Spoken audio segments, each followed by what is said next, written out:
why do people want to sell their business? Any number of reasons. Usually they come to me knowing that they want to sell their business Yep. at some point, As I did, Alan. as you did. Yes, yes, Now, yes. occasionally I represent buyers as well who want to purchase a business, and then I assist them in finding the appropriate business that they're looking for. Excellent. So, for a bit of context, guys, I approached Alan. I think you were the sixth business broker that I approached, and I was getting a little bit despondent by the time that we crossed paths. My first real foray into the world of finding a business broker bombed spectacularly, and we can tell you we're going to really dive into that a little later. But Alan and I connected. I knew that Alan was the man for the job, and Alan helped me through a fairly lengthy process to achieve a really dream result for the sale of my business. And so there's no one better placed for me to be catching up with today. There's no one better placed to help us identify that we want to sell a business, get it ready for sale, prepare it, and finally execute that dream sale that we're looking for. So, well, I'd love to learn a little bit, about your background. That'd be really handy for us. So fire away, please. Sure. So I started my career on Wall Street way back when in New York. I'm a New Yorker. And I started on the trading desk at one of the really large investment banks. I rose to be senior managing director, run trading at this firm, and then moved on to Hong Kong to run a big part of the business there. And then back to New York, involved with startups, raising money for companies, and assisting small businesses achieve various ends. I moved to Australia about 10 years ago. A huge proportion of businesses, north of 85%, I believe, are owned by baby boomers who, in the next 10 years, are going to want to exit their business. Now, not all business owners are baby boomers, looking at you, for instance, but the large proportion are, and therefore there was an opportunity to help people. Yeah. I step in when people come to me to see how I can help them. Yeah. And we're going to share some stories about, from my personal experience, people that do it really badly and people that do it really, really well. Because I guess I was not a traditional sort of standard example of someone that wants to sell a business, but I had a dream result in mind, and we were really able to achieve that and more. So we're going to be able to dive right into that process. But I guess one of the things that I learned when I started going through the process, when I made the decision that I wanted to sell my business, and then I said, okay, well, what's the first step? How am I going to go from making that decision that I want to sell? I've really dived into my why, and I'm clear on the fact that I want a new pathway. I want some new challenges. I want to do something different. How am I going to go from that point to the point where we shake hands and I get a big lump of cash in the bank? So for me, going through that process, I learned really quickly, why the hell wasn't I doing this before? Because there's so many fundamentals here. I think, personally, I thought, even for someone that didn't even know they wanted to sell their business, kind of had a little bit of an idea or had a 10-year plan, everyone, I think, in business should be looking to start building it or preparing it for sale right now, because the fundamentals, what the way I saw it is that we should all be doing everything we can to build the greatest asset potentially that we own, and getting your business sale ready, for me, does just that. What are your thoughts on that? Well, I would almost approach it differently, in that it's not about getting your business sale ready. It's about getting your business properly aligned, whether you're selling it or not. Sale ready means it's in a beautiful position that for someone else to take it on. But at the same time, even if you don't intend to sell the business, it's just better positioned. Yeah. And it's just a safer asset for you. Preparing a business for sale is about de-risking a business. Yeah, right. And we think of it, from my perspective, as de-risking it for the buyer. But at the same time, even if you don't sell it, you should be de-risking it for yourself.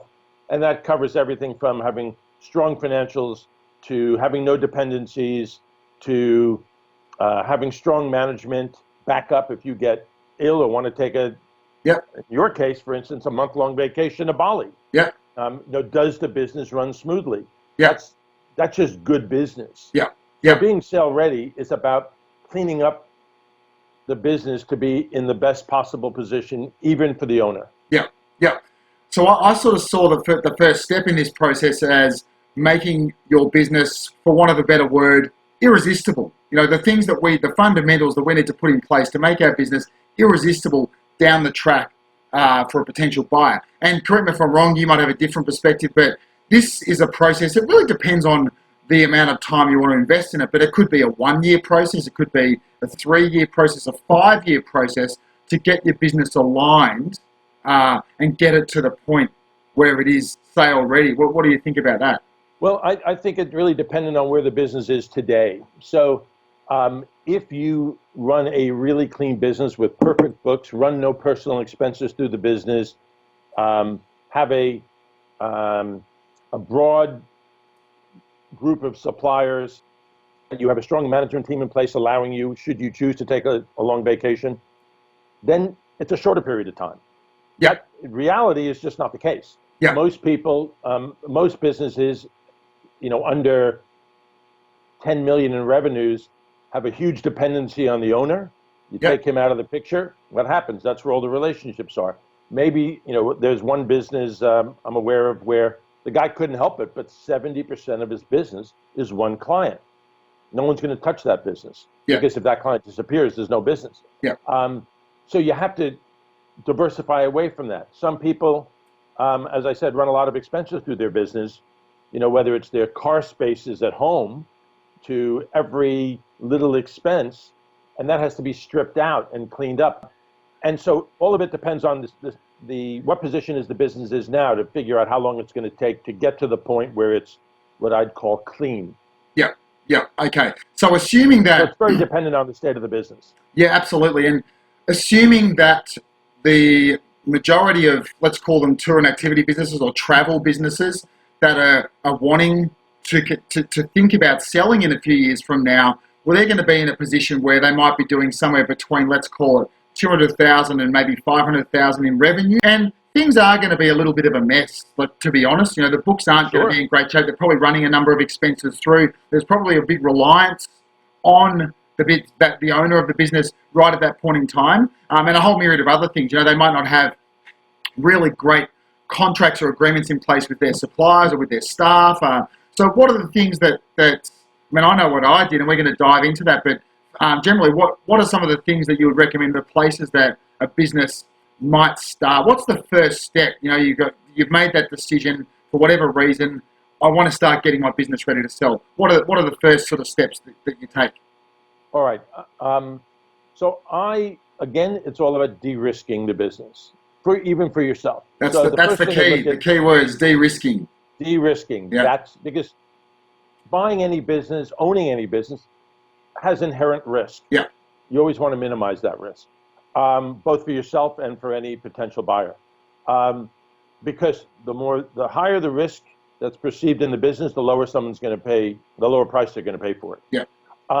So the first and easy thing are the finances. Are there systems in place? Are you capturing the revenue? Are you capturing every bit of revenue? So if you're taking cash, that's fine to take cash, but recognize it. And be able to prove that revenue exists.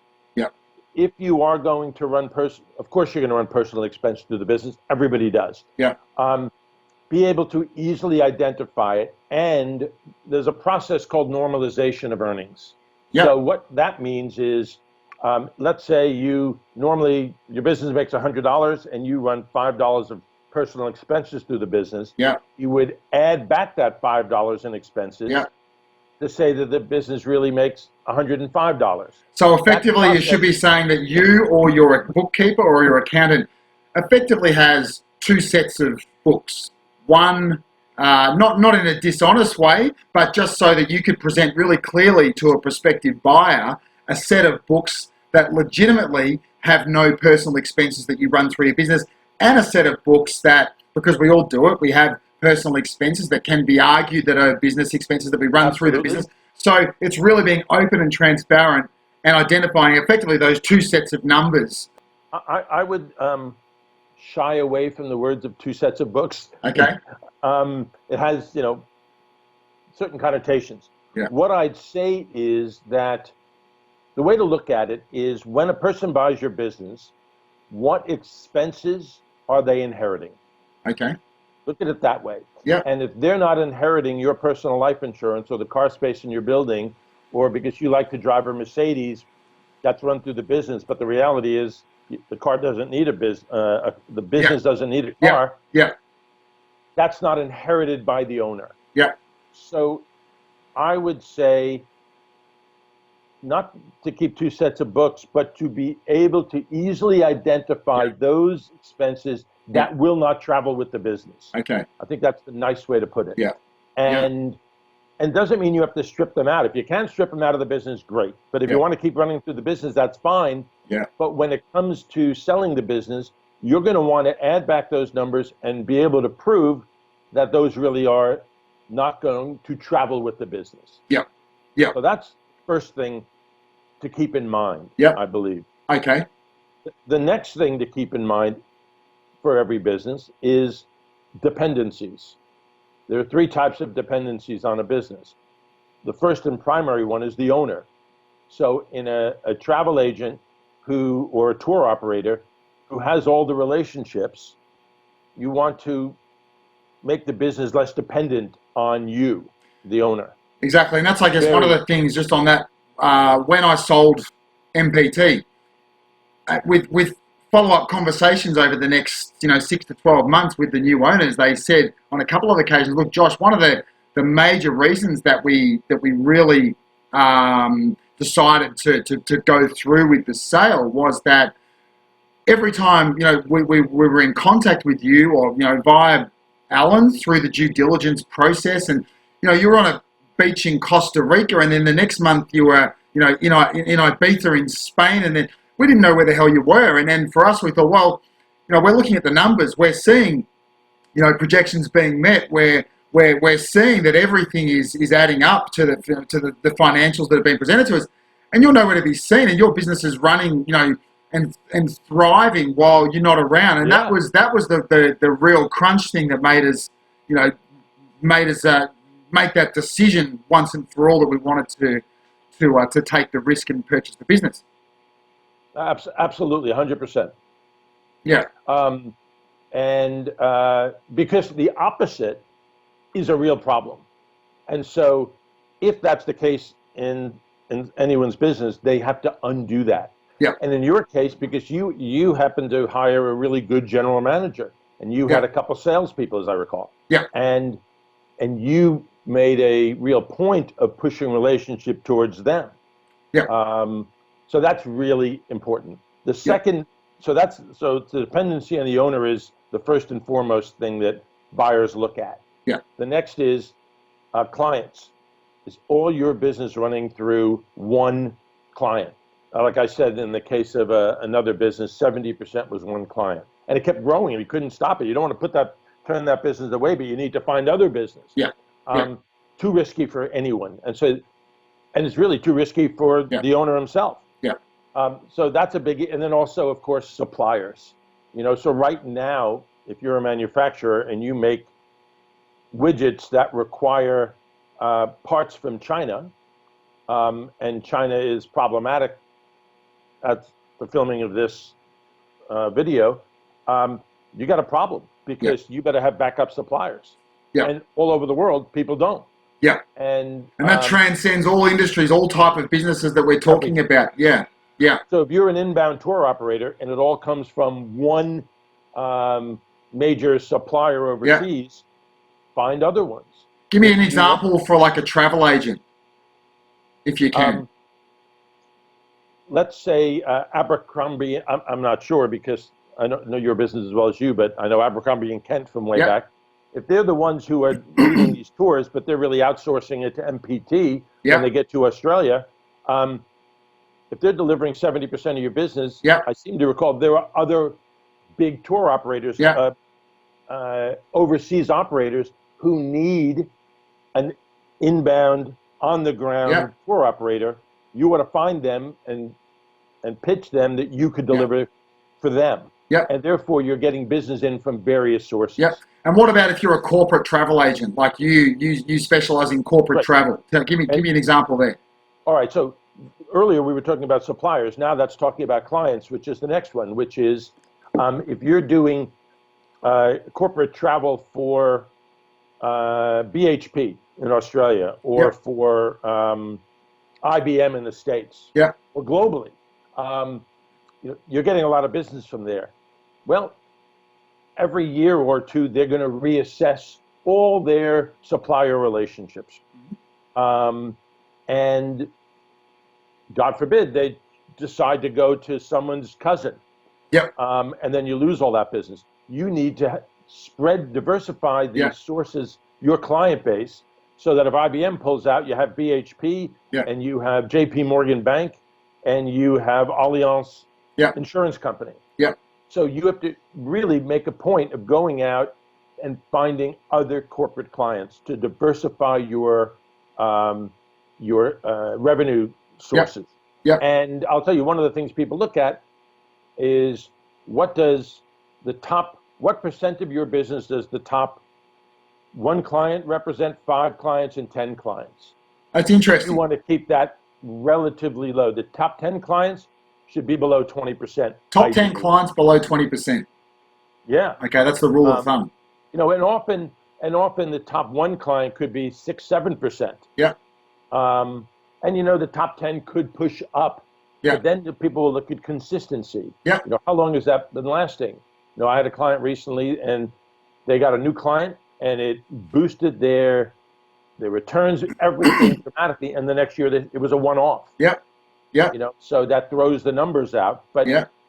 basically, we'd look at a pie chart of Yeah. all your clients, and is there one piece of the pie that's too big, Yeah. or are there 10 of them are too big? But that begs the question. Let's say you've got a pie chart with 10 even pieces of pie. Yep. Well, what should you be doing with those 10 pieces of pie to lock them in, to be assured? What's a buyer gonna say about those 10 pieces of pie? They're gonna say, well, that's great, Alan, or that's great, Josh. Good to see some diversification. Good to see an even spread of business. But how can I be assured? Do they know you really well? Do they? What's happening with this business? How can I be assured they're just not going to walk away when you sell your business? All right. So the first question a buyer is probably going to ask is, who's the relationship with? Yep. Who is the main source contact? Yep. And if it's you, the owner, get a secondary or a third person involved Yep. in covering the account. Yep. So in your case, Josh, you had other people. That's how you could go to Yeah. Ibiza and Yeah. Bali and Yeah. Costa Rica. Yeah. But if you, the business owner or the main contact, that's a problem. That's a problem for the buyer. Yeah. Give the relationship to someone who is going to remain in the business. Second thing is, do you have contracts? Now, contracts are funny things because these days, contracts often define pricing, but not volume. Yeah. So what is that worth?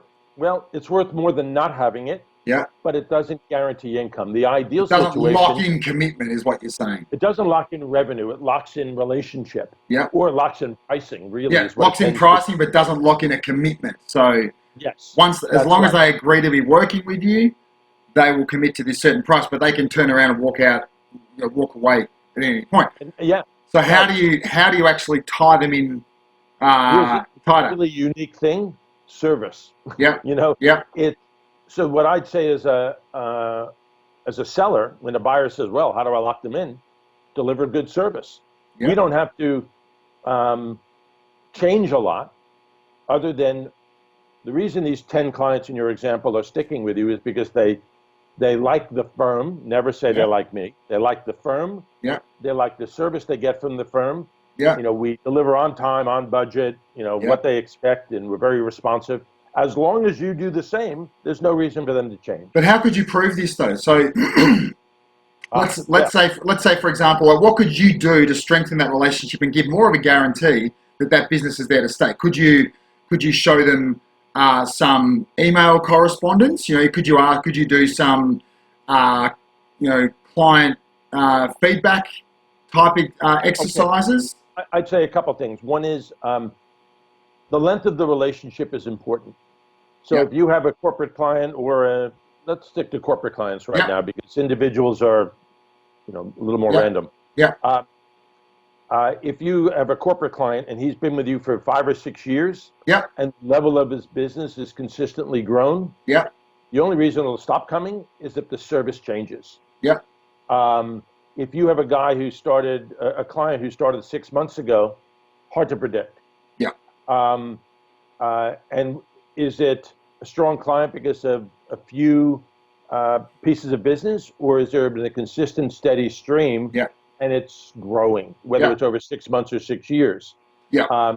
It's the steadiness of a client and a period of time that indicates that they might stick around. Okay. So its steadiness is really important. And then you're really putting the burden on the buyer to say, you have to deliver the same level of service. Now, the other side of it is, if I'm a buyer, I'd say, yep, that's fine and good, and I believe everything you tell me, but doesn't mean it's so. And so that's the thing. How do I buy the business and take into account the uncertainty, the risk, if you will, that this client will stick with us? And because you say it's not you, Josh, that the relationship is with, but how do I know that? And so the way they would do that is in the structure of the purchase. Now we're getting to a different area, which is how do you structure a purchase? Well, we'll get into that, I think, but that would in be another a way chat. to address that, and we can talk about that at the appropriate Exactly. time. Well, one of the things that I did, and you might have some, I don't know, because you sell a lot of businesses, Alan, and you sold mine, 2.5 years ago. A man like you with so many fingers in so many pies probably has a distant memory of that fantastic sale that you executed. But one of the things that I did is I looked for ways to provide some kind of certainty, to make the uncertain more certain. So with one of my largest clients, and I'll dive into this in a little more detail in the accompanying lesson, but for one of my biggest clients, I provided an annual sponsorship to one of their key events, which was gratefully received, backed up with excellent service, and I had email communication to support the fact that there was an annual level of support. There was brochure support provided to other really key clients. I initiated my own incentive arrangement with my number one biggest client, whereby if they reached a certain target for the year, a 6% commission was triggered after that. So they can go anywhere, of course, but they're losing a fairly, and I think those commissions ran to $6,000, $8,000, $7,000 a year, which is that's a chunk of change. And with a couple of other big clients, they had their own preferred supplier arrangements in place, which triggered an additional, I think it was a 3 or 4% commission level. So I wanted to be in those programs and a part of those arrangements and agreements. So that provided another level of certainty. They had, I really tried hard to get into those programs and put myself in a position to be paying that extra level of commission.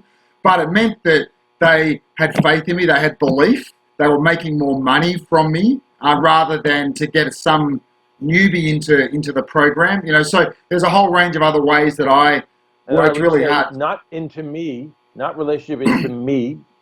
And I'd say to every business owner, lose the word me and I, us, we, our business. Yeah. Because the worst thing that happens is when you go into a meeting and you use the word me and I, and they say, well, if you're the business, then what am I buying? Yeah. Lose the word I and me. Yeah. Us, we, my team, those kind of things. Yeah.